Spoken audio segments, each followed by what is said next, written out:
Okay, today is chapter part 6 of the Gita Gyan Bhakti steps. So let's proceed.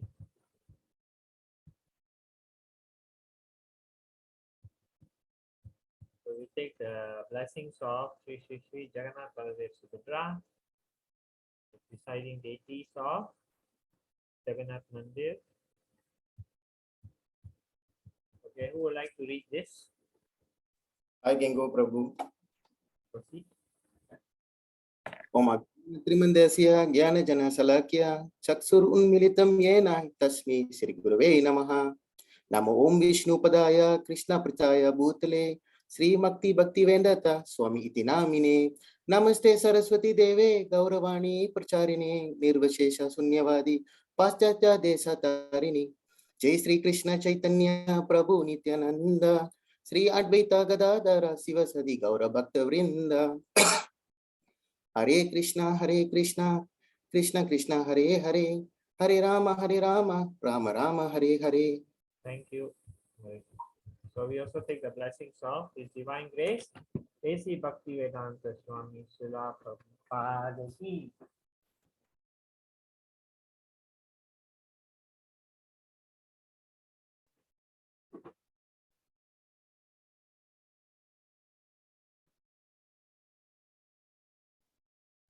Anyway, Prabhupada is a pure devotee, so he has given us so much information about Krishna, and also he has given us the best translation of Bhagavad Gita, and the most widely read Bhagavad Gita in the world is Bhagavad Gita as it is, and it is been translated to so many languages.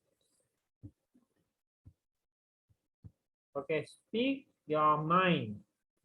Who is the most powerful person you have come across in your life, and why do you consider him her powerful? Okay, everyone must participate. Who is the most powerful person you have come across in your life, and why do you consider him or her powerful? In your life, don't tell me Krishna.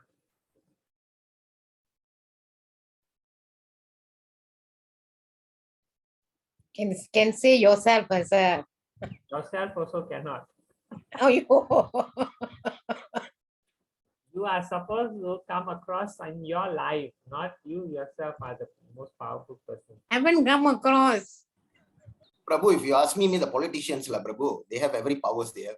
No, one person you have come across in your life. You're not talking in general. You have come across means you have met.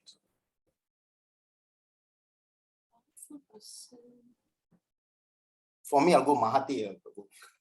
You have met Mahathir, is it? Yes, the ex-prime minister. And why do you consider him or her powerful? It's because he retired from politics and he thought to come back into politics, and he came back and he became the prime minister. I feel that there's something that somebody cannot achieve if they want to think they want to do it. Maybe.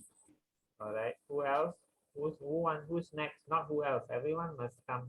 Must say. I will consider my friend Mrs. J. Ranjana because she's very matured, very calm, and it is nice to talk to her. She doesn't get angry. She doesn't assume, and it's a very comfortable friendship. Okay. Why is it you consider her very powerful? Powerful because her character speaks louder than anything else. So her patience and very good listener, and she doesn't judge you, and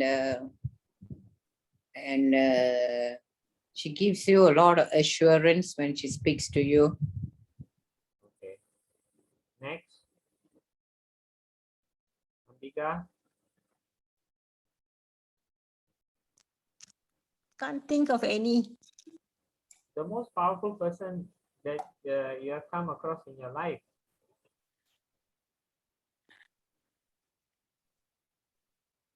Can't think of any. Okay, I give you a chance to think. It can even be your parents or your uncle or somebody. Who's next? Saru?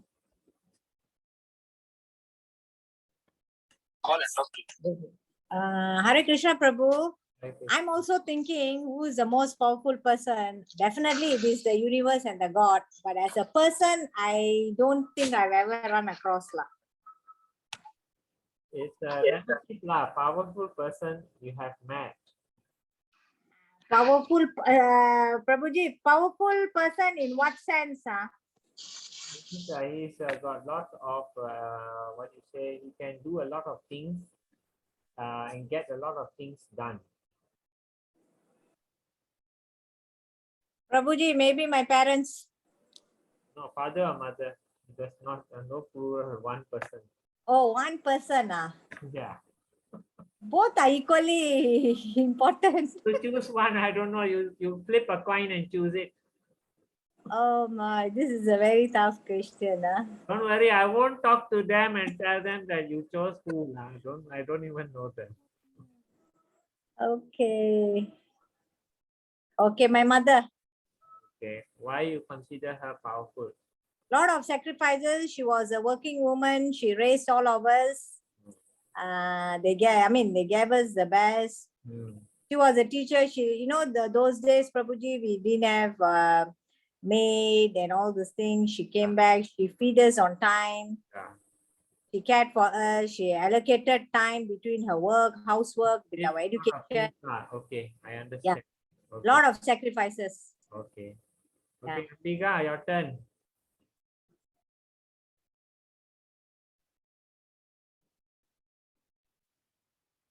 My late mom. Your mom also. My late mom. Okay. Why? Because whatever she says, she always says with a positive thought. Okay.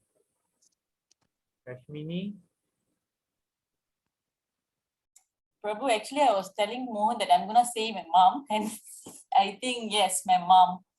Your mom, huh? She endured the pain of giving birth to me, and also until today, she's still being strong. Although she's already aged, she's still being helpful, and she still managed the household things and everything.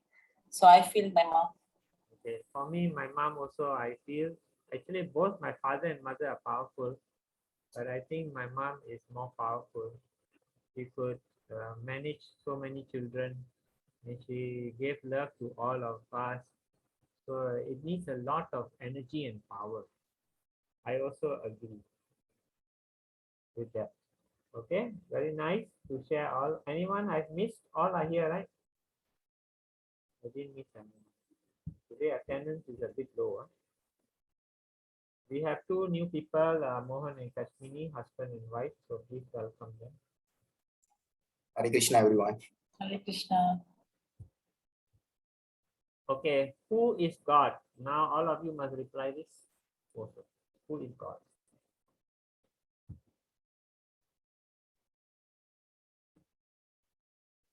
You can say Krishna is God if you feel so. If otherwise you don't. Krishna, Prabhu. Huh? Krishna. Krishna. Who else? Who else has? I also feel Krishna is God. Okay. I think all of us know Krishna is God. Anyone got something else?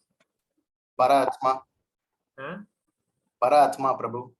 Paramatma. Yes. Who is Paramatma? Krishna, but he took the form in many, says Vishnu and all of.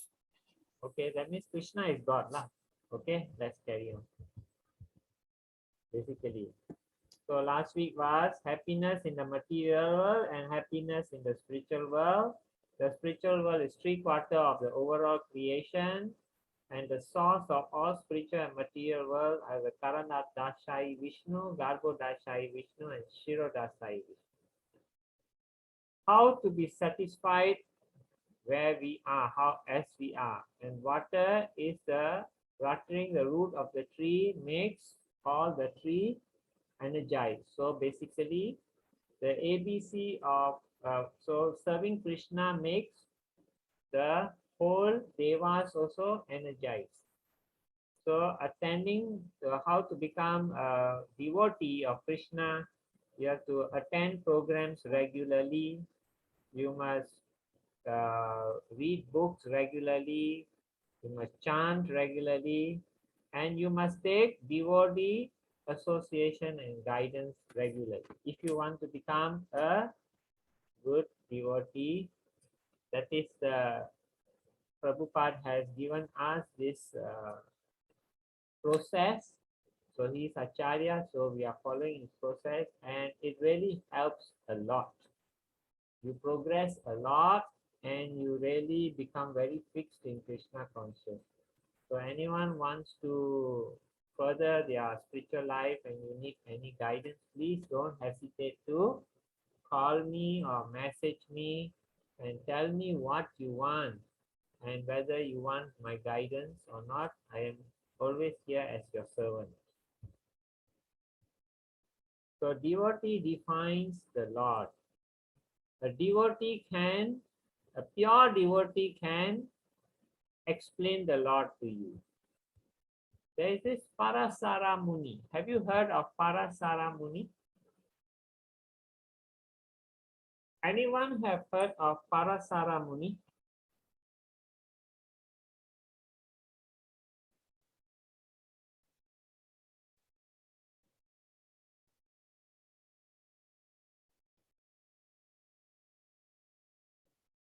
Yes or no? No, Prabhu, I haven't yet. So none of you have heard of Parasara Muni. You know Vyasa, Veda, what do you call it? Vyasadev. You know Vyasadev? Yes, Prabhu. Who is Vyasadev? He wrote most of the scriptures, one of them Bhagavad Gita. Okay, his father is Parasara Muni. And Parasara Muni is a very famous Muni. Before Vyasadev came, he was writing all these scriptures and compiling. And also he is the one that gave astrology. Our Vedic astrology is all from him. How to do astrology, how to read astrology is all from him. So it's a very interesting story. He was a very great Muni.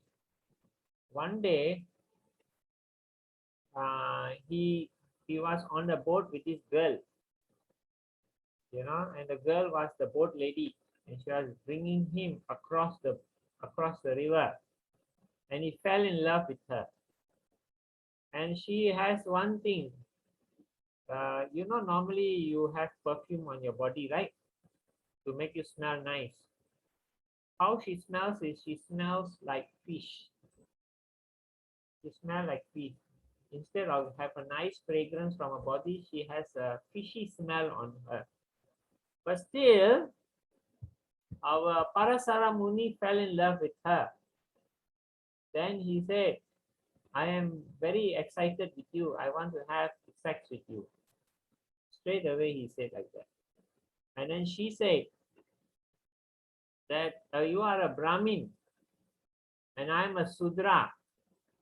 How is it possible to have a union between a Brahma and Sudra? Because Parasara Muni said, I want to marry you. Because you cannot have sex without marrying, right? So in those times, it's not done. And he's a Muni, he should not be doing that, right? So anyway, he said, I want to marry you. She said, you are Brahmin. I am Sudra. How you expect this union to be successful? There will be problem. He said, I will give you the benediction that even though you have sex, you will be like a virgin. You will still remain a virgin. And then so she agreed. And also he gave her the benediction that you will not be smell of the fish anymore. You will have a very nice fragrance. And then he went in the Ganges. There in the middle of the Ganges, there is the island.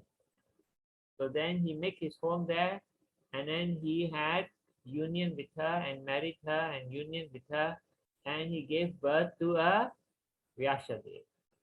So this is the story of Parasa Muni. So Parasa Muni says in Vishnu Purana. Okay, who would like to read this?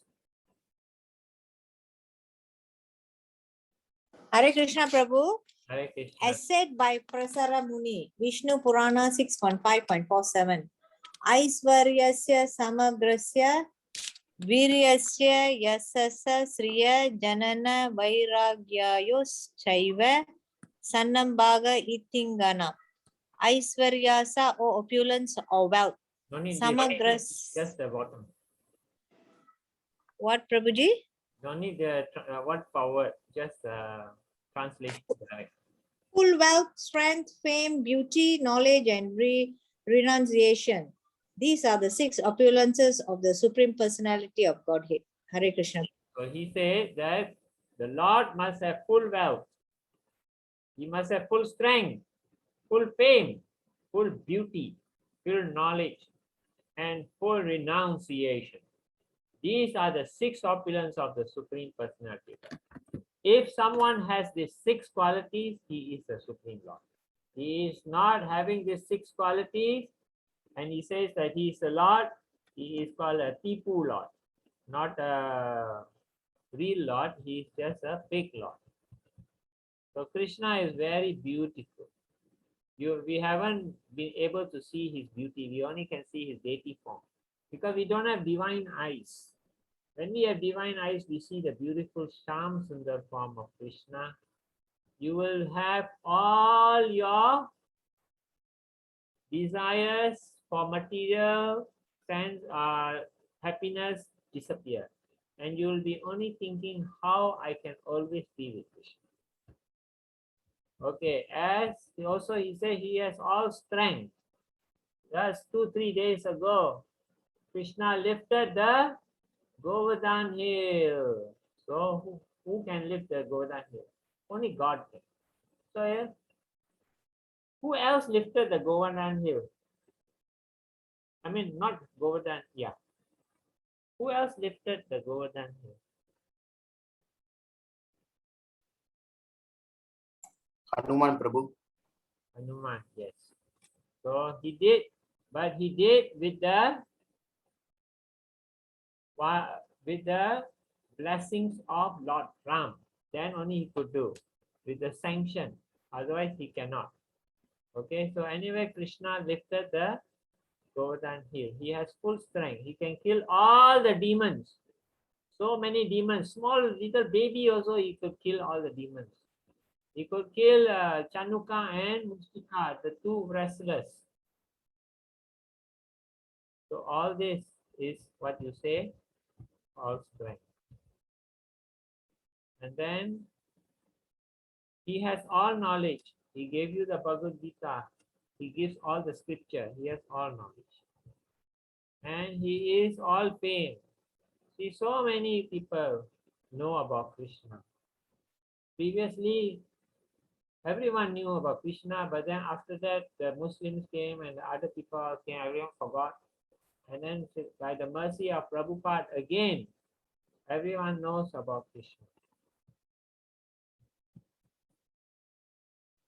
And he has all wealth. Everything belongs to him. So he has all wealth. And he has all renunciation.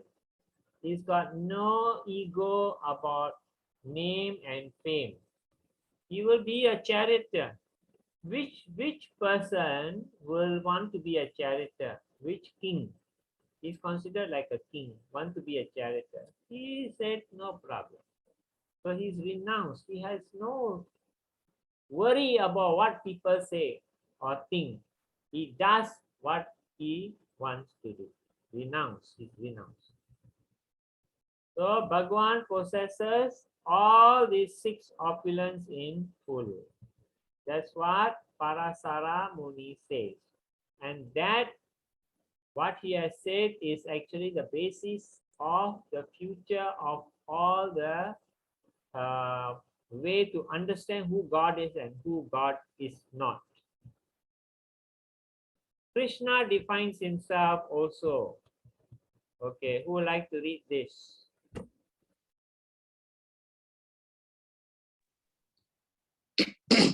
Mata parataram nanyat kinchit asti tanam jaya.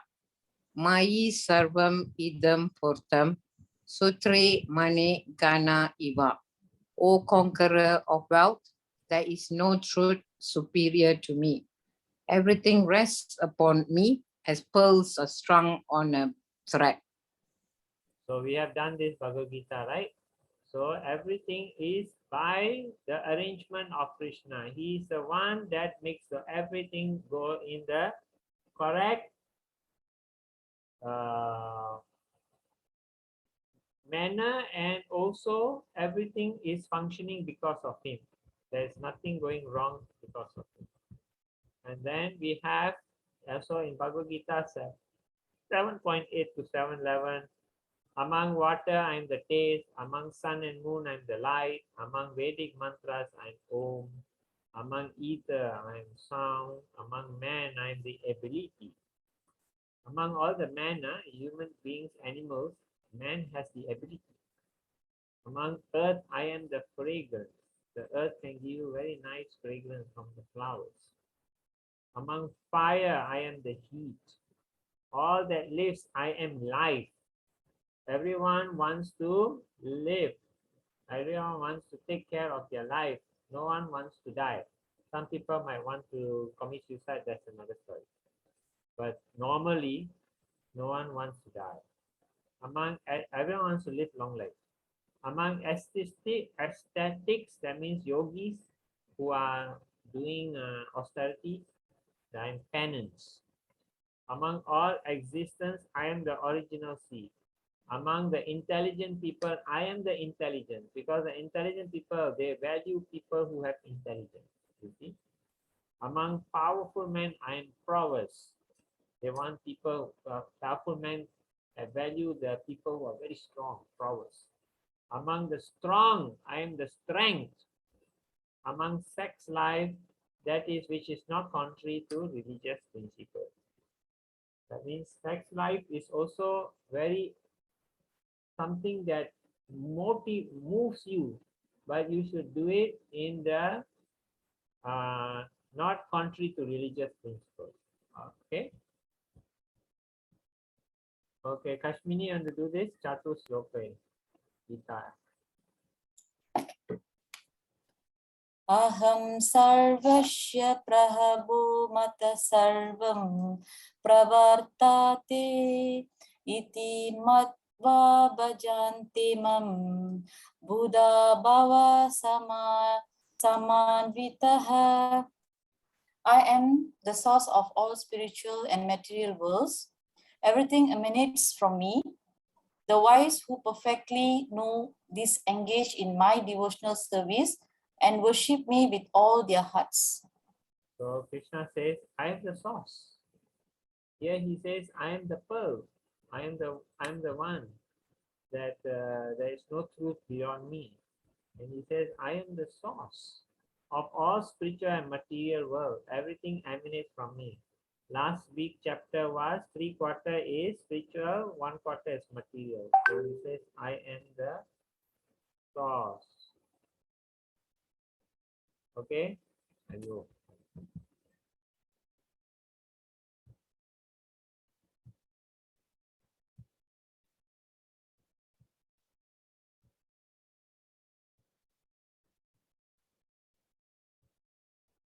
So those who are wise perfectly know this, and they engage in my devotional service and worship me with all their hearts.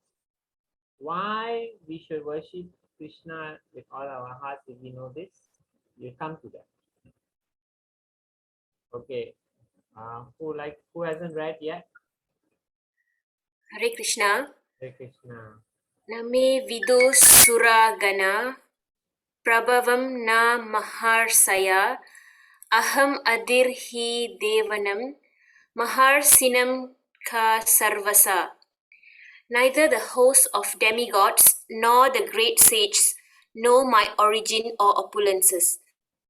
For in every respect, I am the source of the demigods and sages. Hare Krishna. So even the devas and the sages don't know fully Krishna. How about us? We are only human. We are very, very low compared to the devas and the sages.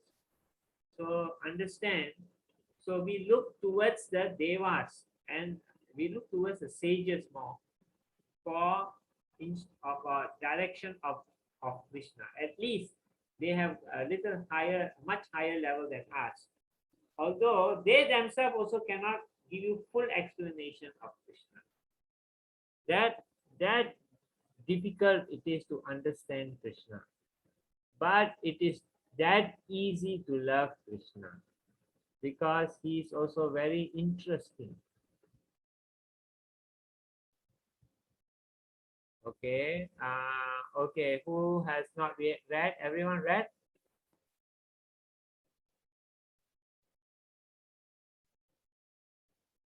Okay, we go second round. Who would like to read this?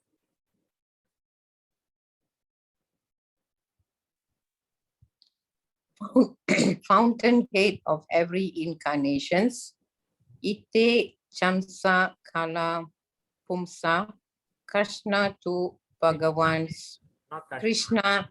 Krishna to Bhagavan Swayam, Indrali Vyakulam Lokam, Mirdayanti Yuge Yuge.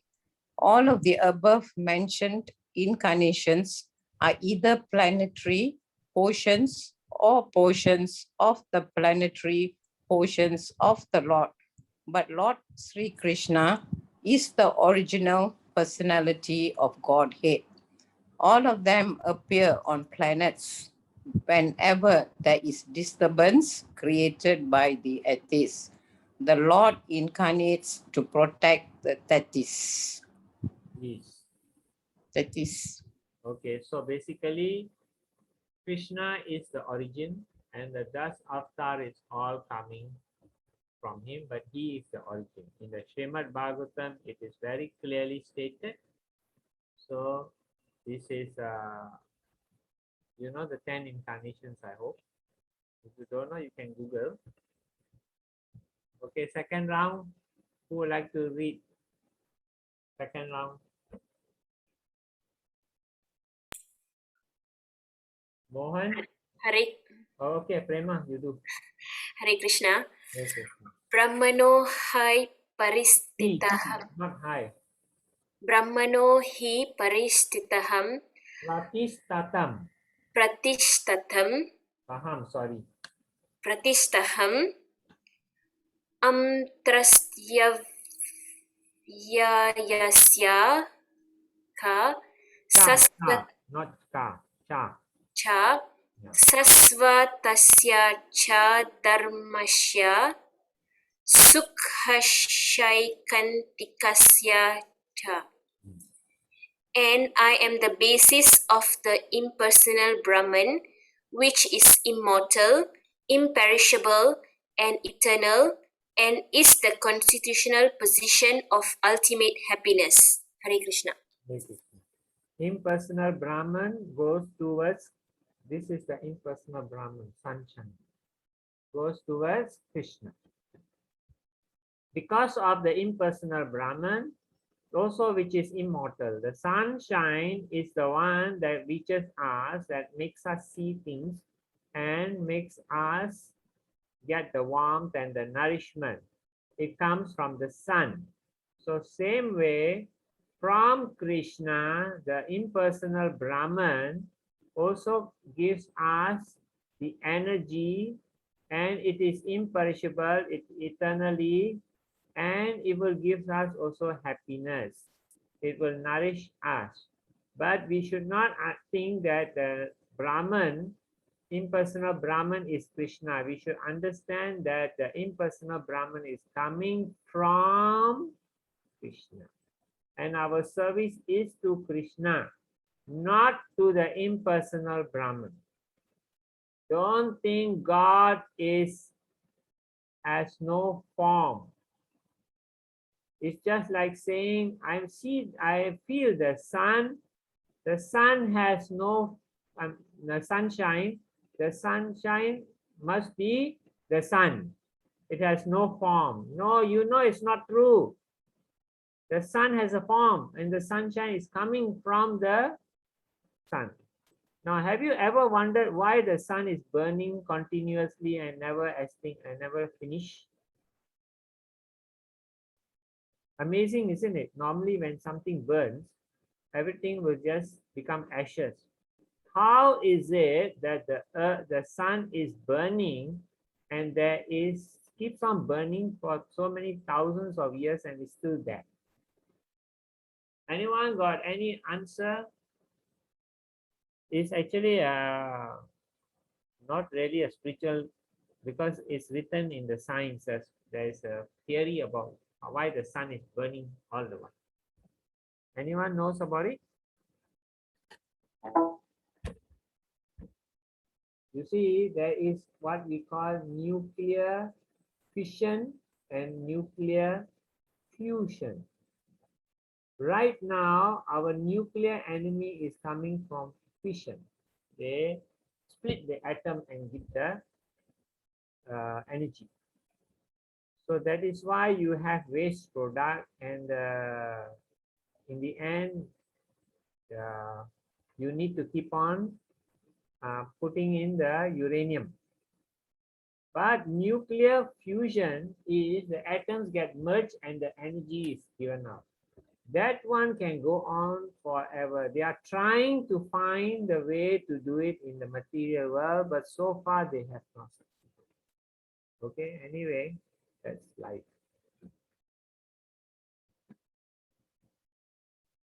Okay, who would like to read this? Who hasn't read second time, please come forward. I can go. Okay. I can go, Prabhu. Yeah, but read, Prabhu, I need a guidance. read slower. Huh? Okay. Bhoktaram Bhoktaram yagna tapasam yagna tapasam sarva loka sarva loka maheshwaram maheshwaram surdam sarva buddham sarva bhutanam bhutanam junatva yanatva mamsatim mam satim richati. Prichati, a person in full consciousness of me, knowing me to be the ultimate beneficiary of all sacrifice and all atrocities, the supreme lord of all planets and demigods, and the living benefactor and all well-wishers of all living entities, attains peace from the pangs of material miseries. Thank you.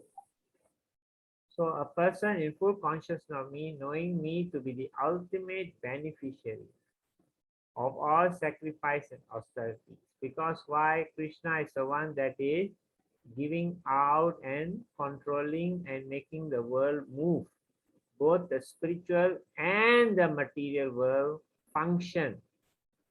So the Supreme Lord of all planets and devas. And he is also the benefactor and well-wisher of all living entities. If you want a good friend, you must get a friend that is a benefactor and well-wisher for you. Correct? So in this way, we know that Krishna is the supreme person who is the well-wisher and benefactor of all of us.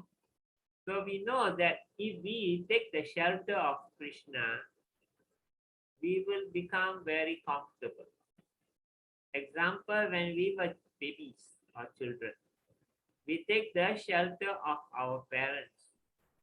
We have no worries about everything. We know that the parents will take care of everything, basically, our food and all that. All we have to do is to go and study and go and play.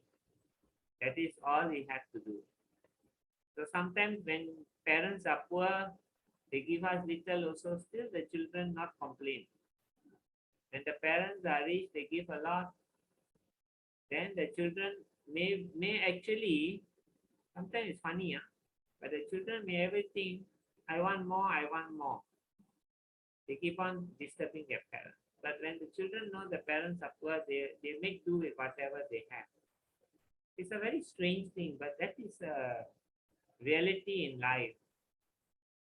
Okay, so basically, when we are under the shelter of the Supreme Lord, we have no more worries. We are only, all we have to do is to study what the Lord wants, do what the Lord wants us to do, because he knows what is good for us. So when we do what he wants us to do, it is actually for our good, not for the Lord's good. So in this way, we become also very peaceful. And you have no more problems of material life, because why, you're very satisfied, you're very happy. You got no more worry. So that is why if you find a very powerful person who has 6 opulences, that's the best person to take shelter of. Who else you want to take shelter of? You want to take shelter of who? Somebody who cannot really help you. Hiranyakashipu went to Brahma and said, give me eternal life. And what did Brahma say? I cannot give you eternal life. I can only give you certain powers, that's all. And so he tried to get all these different powers, which all failed. Why? Because the Lord came and overcome all these powers, because he knows everything. But if we take the shelter of the Supreme Lord, what will happen? We will actually become under the shelter of the Lord and will become very peaceful. Okay?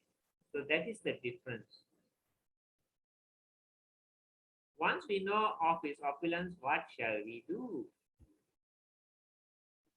Okay, who hasn't read second time? Kashmini, you want to do? Prabhu, You want to can, Yeah. can also Prabhu. Itam vibhutim yogam cha mama yo vitti tattvatah so vikalpena yogena yujyate natra samsayah.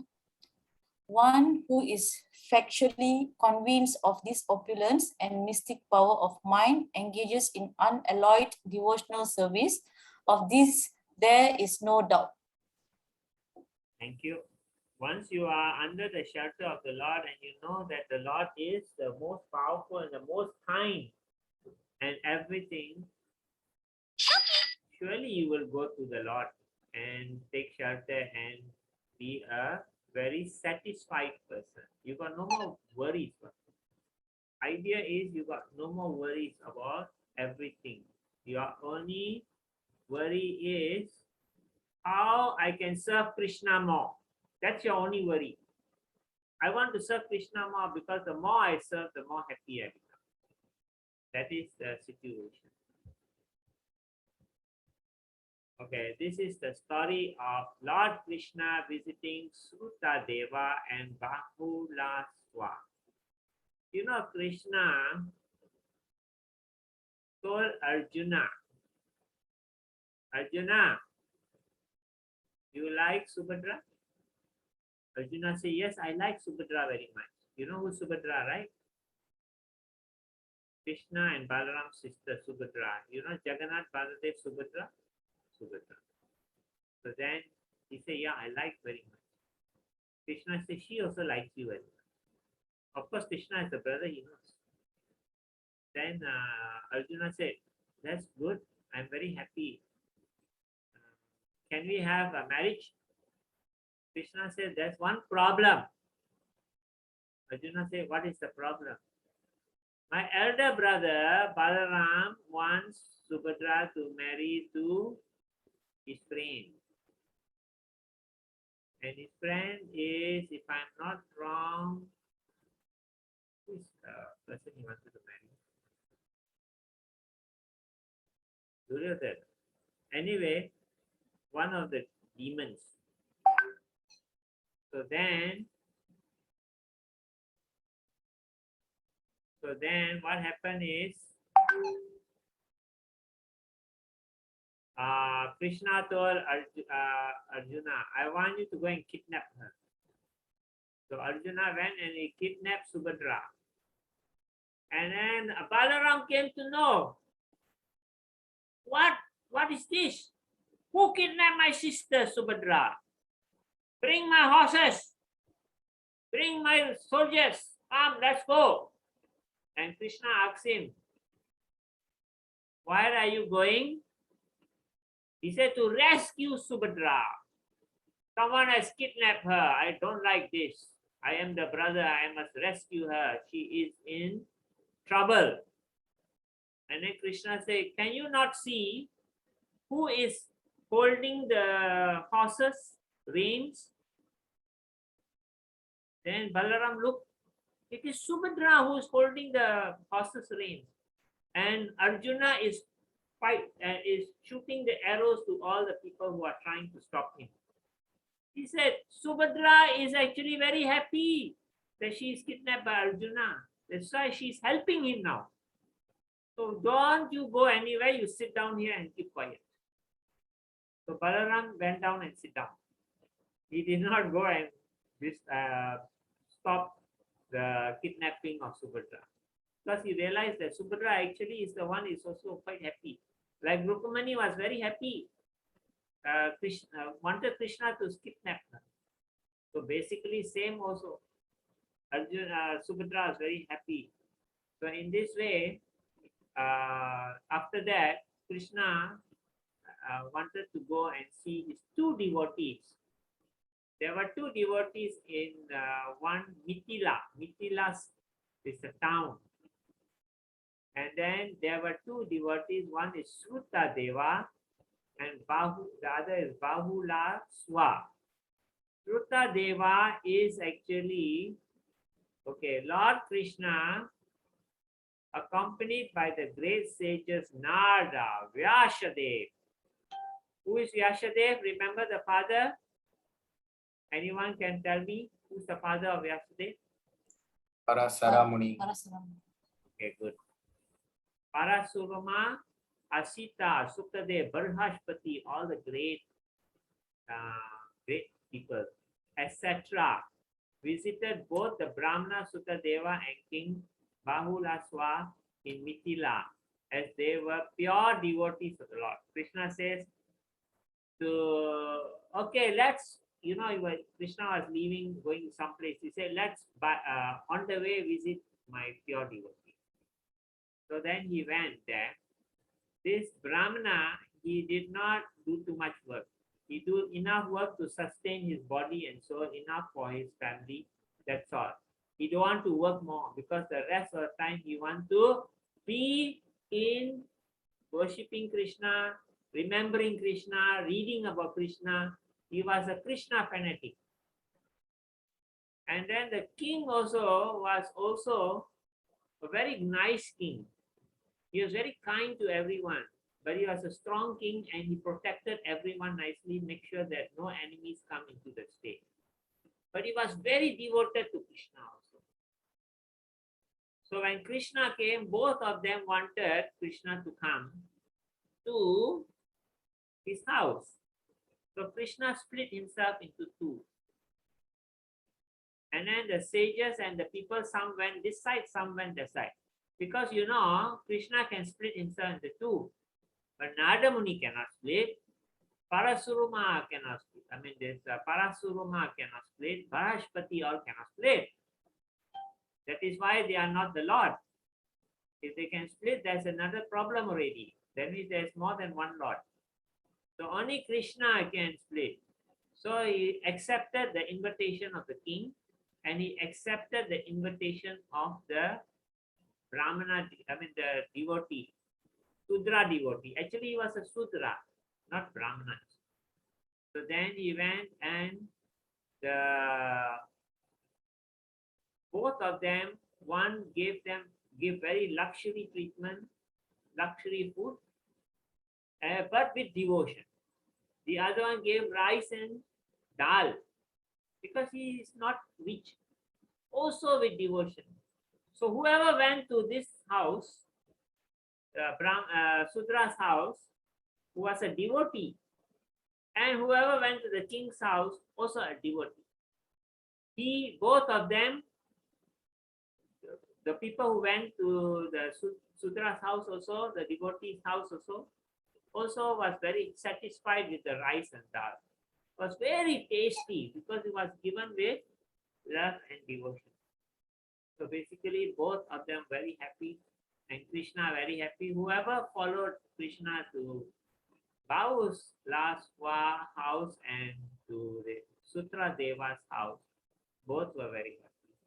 So Krishna was very pleased, and both of them went back to the spiritual world when they died.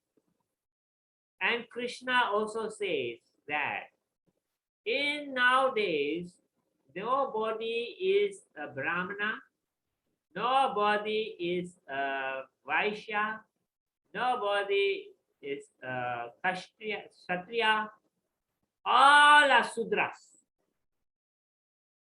In this age of Kali, everyone is a Sudra.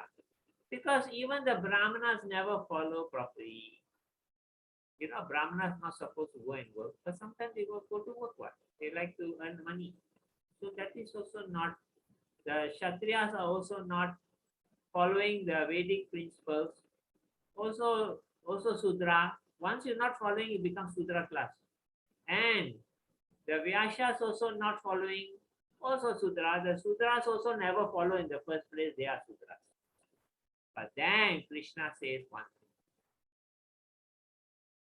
Higher than everyone else is the devotee of the Lord. Because they are devotee of the Lord, they are very high level. And I came because they are devotees, not because they are anything else.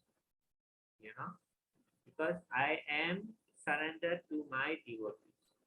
Whoever serves my devotees is my devotee.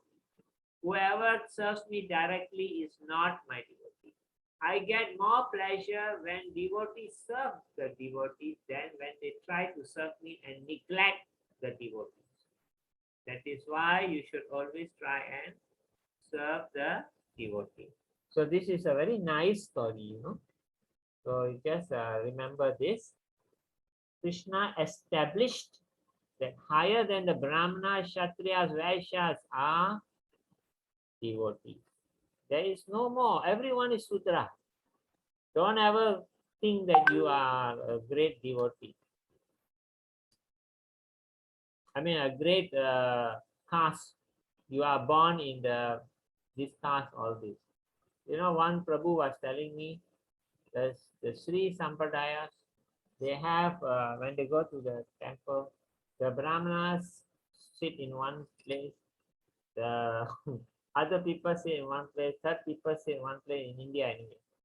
That means Brahmanas only can sit in this place. Vaishya sit one place, Sudras sit one place.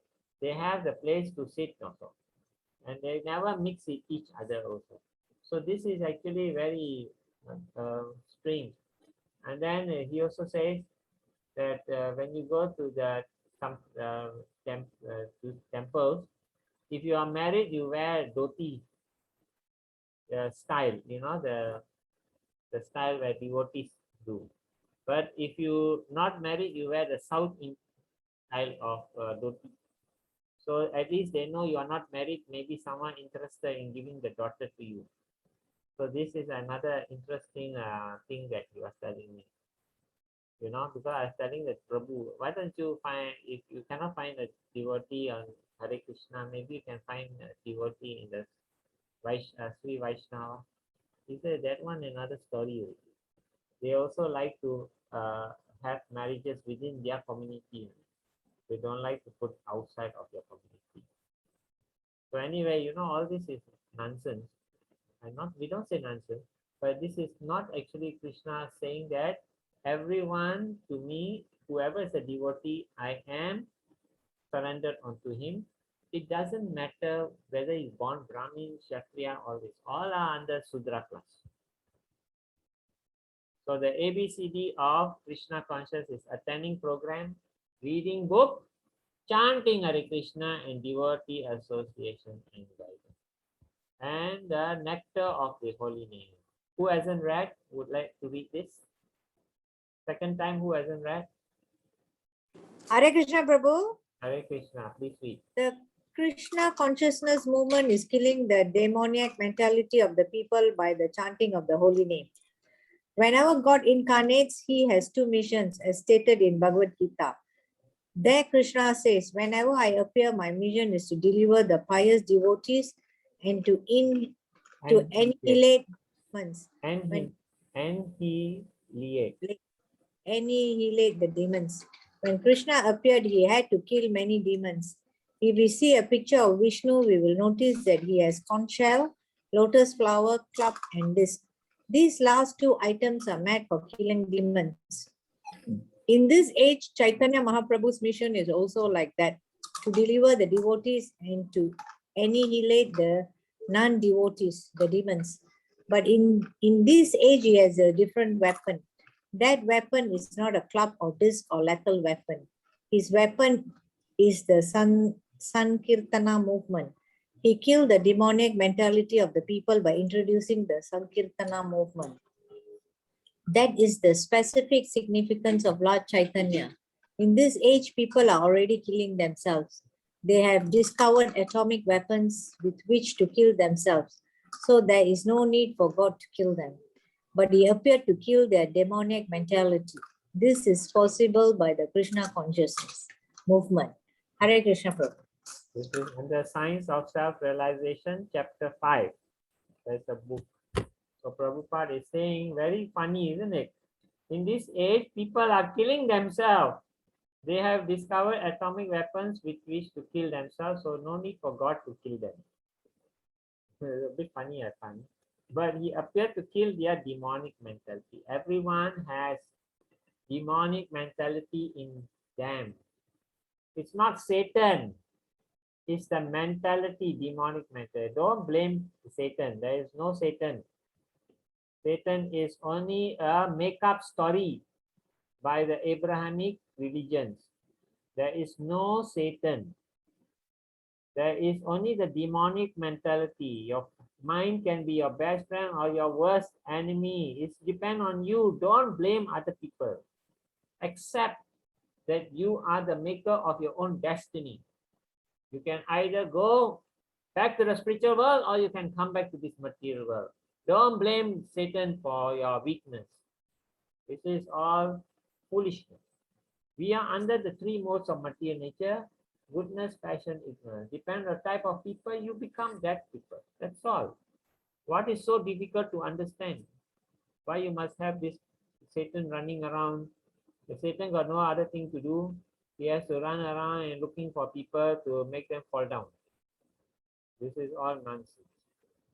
So in Bhagavad Gita, Krishna says, I have to uphold. So basically, he wants every one of us to kill our demonic mentality and become a person in the mode of what? What is higher than the mode of goodness?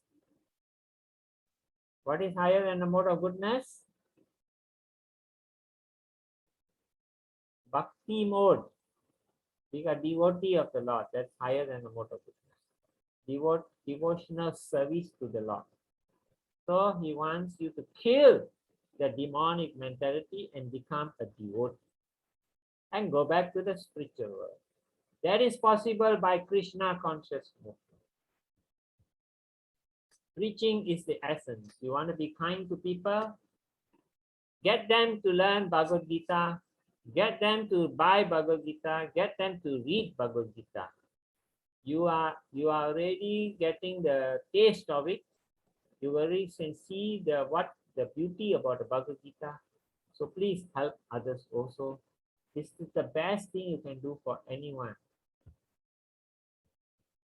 Okay, who hasn't read second time?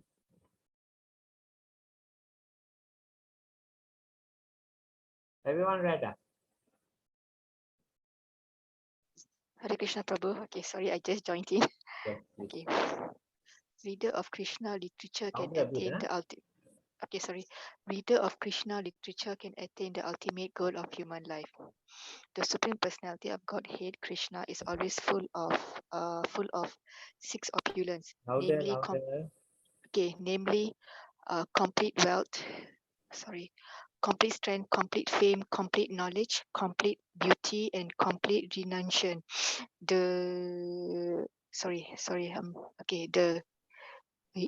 Lord the Lord appears in different complete eternal form and incarnation.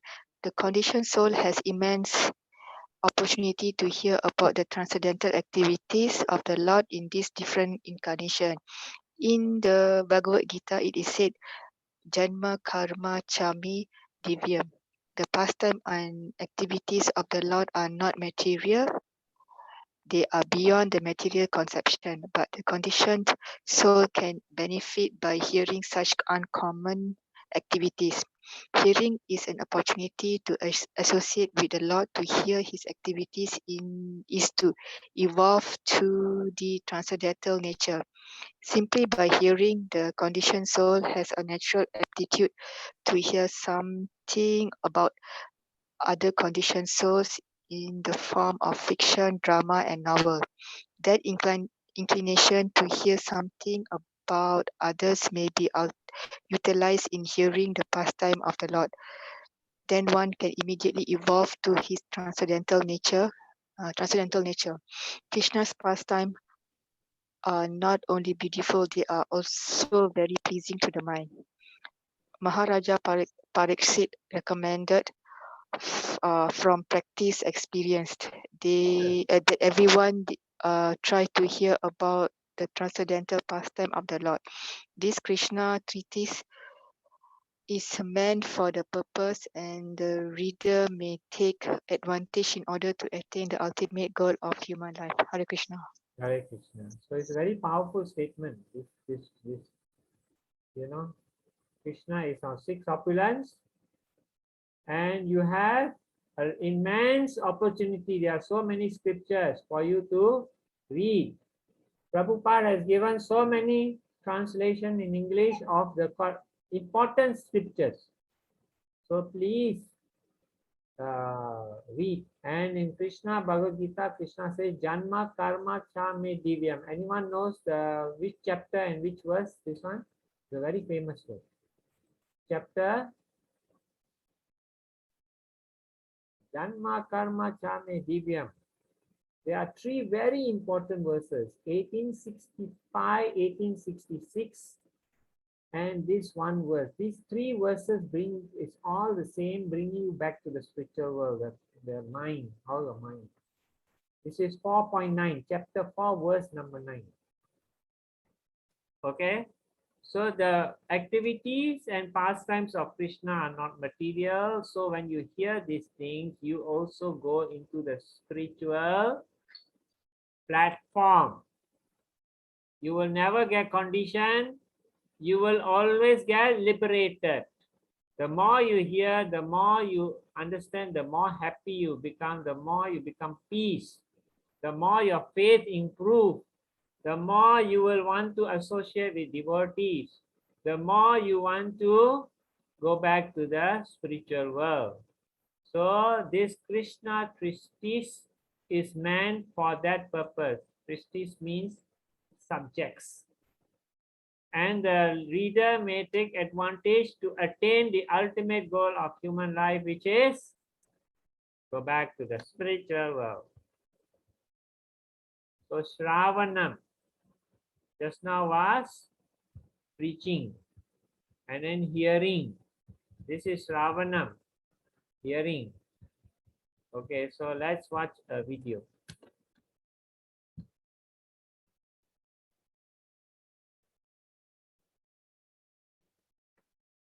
What happened to the video?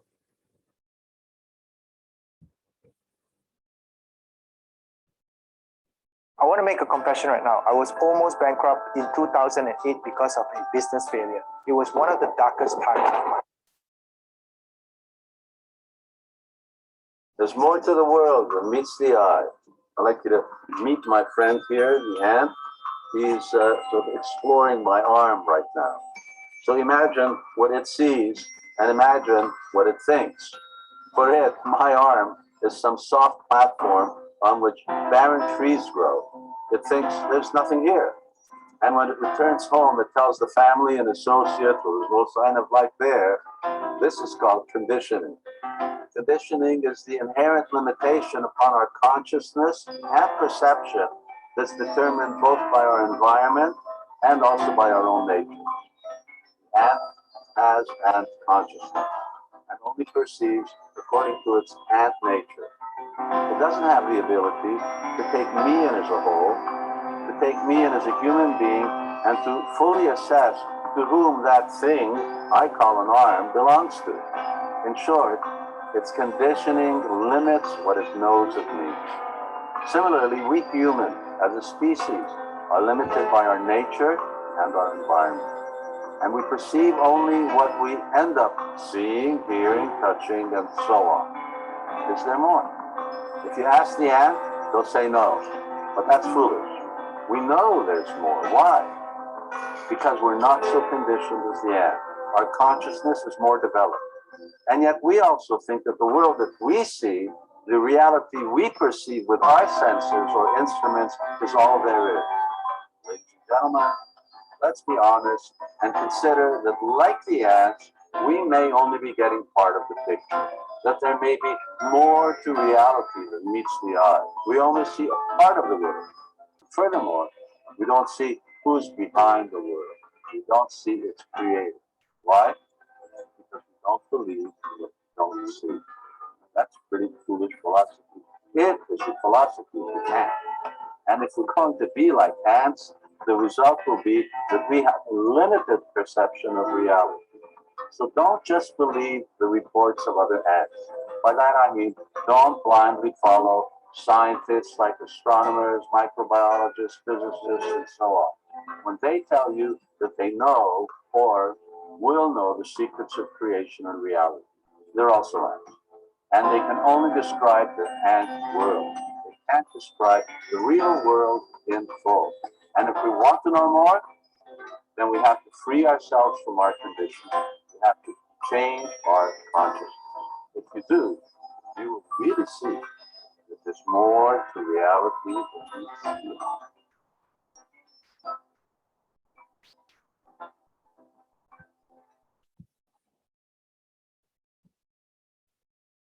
So basically, the ant is in the ant world. We are in the material world. So if we can come out of the limited knowledge, or we can see the wider picture, which also is in the spiritual world, right?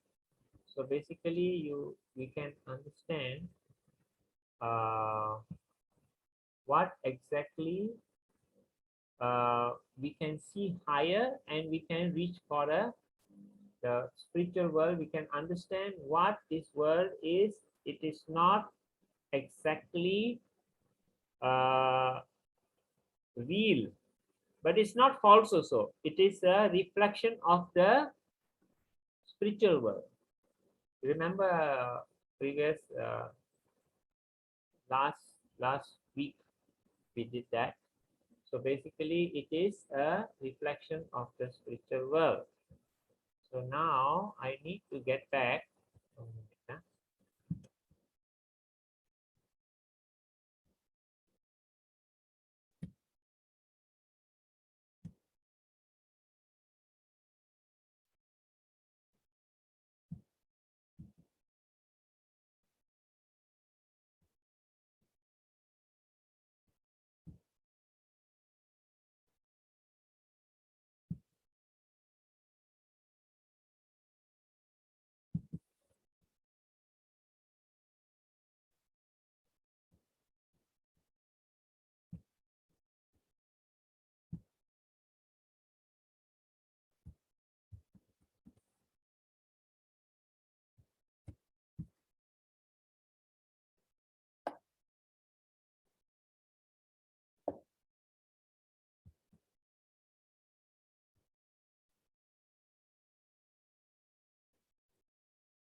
So now there's another video on this. Chaitanya Mahaprabhu.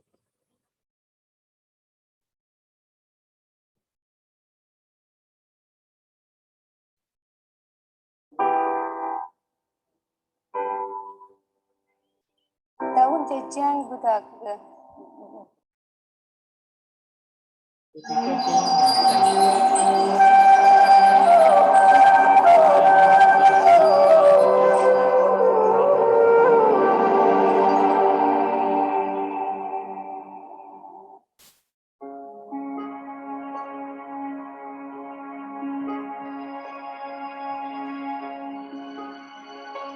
This coming weekend, we are celebrating the holy birthday or appearance day of a very special personality by the name Sri Chaitanya Mahaprabhu. Sri Chaitanya Mahaprabhu is described to be none different from Sri Krishna, who appeared in Dwapar Yuga and is the celebrated speaker of the wisdom text Sri Bhagavad Gita. In fact, the scriptures define his purpose of appearance. They state that Sri Krishna spoke the Bhagavad Gita in a very theoretical manner. He advised the listener Arjuna on how one could achieve the ultimate success of human life by serving the Lord in a selfless, unconditional manner, or the path of devotion called bhakti. He described how one should absorb one's mind in the remembrance of the Lord, absorb one's consciousness in chanting the holy names of the Lord, and at the same time, how one could serve the devotees of the Lord and seek their grace and blessings on this path of bhakti. However, after Krishna ascended and wrapped up his pastimes, he thought to himself that living beings in this age of Kali Yuga are so slow, are so unfortunate, and most importantly, so restless, that simply philosophical, theoretical knowledge or approach would not suffice. There has to be a practical demonstration of how to implement these principles of bhakti, by looking at which people in the age of Kali Yuga can understand this practical approach of the path of devotion. Hence, to personally show these principles and enact by personal example how to practice bhakti and achieve pure love of God, Sri Krishna manifested in the age of Kali Yuga his most beautiful form as Sri Chaitanya Mahaprabhu. Sri Chaitanya Mahaprabhu advented in the present day town of Navadvip in the state of West Bengal in India, and appeared to very virtuous, very kind-hearted Brahmanas. The father's name was Jagannath Mishra, and the mother's name was Shachi Devi. Right from childhood, he showed very brilliant principles, very shocking yet wonderful pastimes, which were beyond human capability. Later on, as his life unfolded, Sri Chaitanya Mahaprabhu, apart from being a stalwart scholar in the different schools of philosophy, he also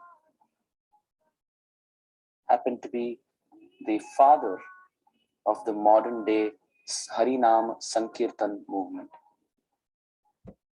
The present day chant of Hare Krishna, Krishna Krishna, Hare Hare, Hare Rama, Rama Rama, Hare Hare happened to be emanated from the lips of Sri Chaitanya Mahaprabhu. But the most unique contribution of Sri Chaitanya Mahaprabhu is his magnanimous nature of compassion. No other incarnation of God, whether it is the fish incarnation of Matsya Avatar, or the tortoise incarnation of Kurma Avatar, or the boar incarnation of Varaha Avatar, and so on, none of them gave pure love of God as a gift. Even Krishna, when he appeared in Dwapar Yuga, promised freedom from sins in return to our surrender. However, the most merciful, magnanimous, compassionate Sri Chaitanya Mahaprabhu, he doesn't stop at just bestowing fearlessness. He doesn't stop at simply eradicating and uprooting our sinful reactions. He doesn't even stop at simply bestowing liberation or mukti. But he is ready to freely distribute the most cherished goal and desire of the soul, that is pure love for God. But which Sri Chaitanya Mahaprabhu freely comes out in the streets of Kali Yuga and gives the precious key to the chess box of pure love. He is so kind that he is madly in love out of compassion for all living entities. The point to be noted is that how would have we known about Sri Chaitanya Mahaprabhu if it was not for Srila Prabhupada, the founder of ISKCON, the International Society for Krishna Consciousness, who traveled around the world in the ripe age of 70 and distributed this mercy of Sri Chaitanya Mahaprabhu, the knowledge about Sri Chaitanya Mahaprabhu, even to the Western world. The whole world is so grateful and indebted to Srila Prabhupada and to his wonderful organization ISKCON, who continue to preach and spread the teachings and the pure devotional sentiments and practice on the basis of the Bhagavad Gita, the Bhagavatam, and the Chaitanya Charitamrita, far and wide in every continent of this world. Let us express our heartfelt, deepest gratitude to Srila Prabhupada, to his wonderful body, the International Society for Krishna Consciousness, also called as ISKCON, and ultimately to Sri Chaitanya Mahaprabhu, who is none different from Krishna, for giving us this wonderful perspective and dimension in life, the path of pure bhakti, by the process of hearing about Krishna and blissfully chanting his holy names. So this is such a wonderful opportunity for all of us to celebrate this holy day out of gratitude for this great personality who is none different from Sri Krishna himself. Shri Gaurachandra Mahaprabhu ki,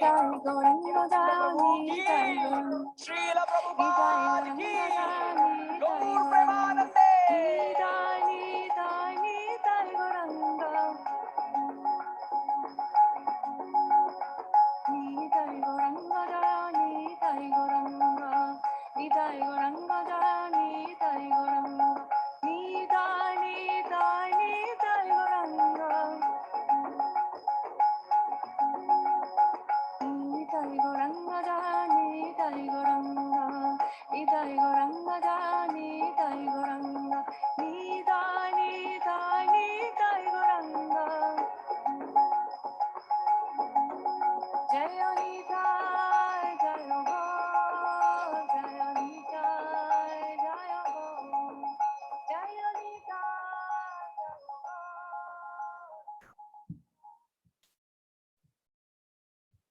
Okay, thank you everyone. We have come to the end of the